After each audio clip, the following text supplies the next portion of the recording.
एक घर से सास और बहू के झगड़े की काफी देर से आवाज आ रही थी। झगड़े की आवाज इतनी तेज थी कि पड़ोसियों के कान खड़े हो रहे थे।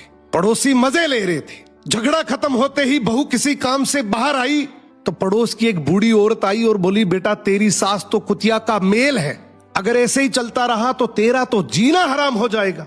बहू ने तुरंत कहा कि आप जिनके बारे में बोल रही है ना, वो मेरी सास है और मेरे पति की माँ तो वो मेरी भी माँ ही हुई, और हम माँ बेटी लाख झगड़ा करें, आपको पंचायत करने की कोई जरूरत नहीं है। बूढ़ी औरत बोली, बेटा मैं तो तेरी भलाई के लिए ही बोल रही थी। बहू ने कहा कि आप मेरी भलाई के लिए बोल रही हैं या बुराई के लिए, ये मुझे सब पता है। मेरी माँ ने ये मुझे बचपन से सिखाया है कि ऐसी फालतू कान भरने वाली औरतों से हमेशा बचकर रहना।